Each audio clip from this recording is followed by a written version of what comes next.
Hello everyone, welcome to my channel. Friends, ಎಲ್ರಿಗೂ ಸಹ ನಮ್ಮ ಮನೆಯಲ್ಲಿ ಫಿಶ್ ಇರಬೇಕು, ಅದು ತುಂಬ ಬ್ಯೂಟಿಫುಲ್ ಆಗಿ ಮನೆಗೆ ಲುಕ್ ಕೊಡಬೇಕು ಅನ್ನೋ ಆಸೆ ಇರುತ್ತೆ. ಇಲ್ಲಿ ನಾವು ಹೋಮ್ ಟಾಪನ್ನು ಮಾಡಿಸ್ಕೊಂಡಿದ್ದೀವಿ. ಸೊ ನೀವು ಫಿಶನ್ನು ಒಂದು ಅಕ್ವೇರಿಯಮ್ಗೆ ಹಾಕೋಕ್ಕಿಂತ ಮುಂಚೆ ಏನೆಲ್ಲ ಇನ್ಸ್ಟ್ರಕ್ಷನ್ನ ಫಾಲೋ ಮಾಡ್ಕೋಬೇಕು ಅಂತ ಅಂದರೆ, ಫಸ್ಟು ನೀವು ಫೆಬಲ್ಸನ್ನು ಹಾಕೋತೀರಾ ಫಿಶ್ ಟ್ಯಾಂಕ್ ಒಳಗಡೆ ಅಲ್ವಾ.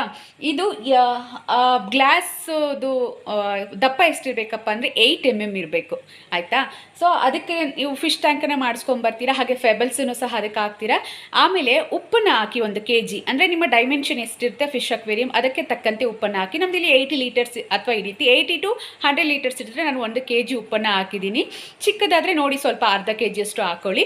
ಆಮೇಲೆ ಅದಕ್ಕೆ ಒಂದು ಲಿಕ್ವಿಡನ್ನು ಕೊಡ್ತಾರೆ, ಫಂಗಸ್ ಆಗದೆ ಇರೋ ಥರ, ಅದನ್ನು ಹಾಕ್ಕೊಳ್ಳಿ. ಎಲ್ಲ ಸೆಟ್ ಆದಮೇಲೆ ಏನು ಮಾಡಿ, ಫಿಶನ್ನು ತಂದು ಹಾಕ್ಕೊಳ್ಳಿ. ಯಾವುದೇ ಕಾರಣಕ್ಕೂ ಸಹ ಆ ಫಿಶ್ ಮೇಲೆ ಬಿಳಿ ಬಿಳಿ ಮಚ್ಚೆ ಇರುವಂತಹ ಬಬಲ್ಸ್ ಇರುವಂಥ ಫಿಶನ್ನು ತರಬೇಡಿ, ಬಿಕಾಸ್ ಅದಕ್ಕೆ ವೈಟ್ ಫಂಗಸ್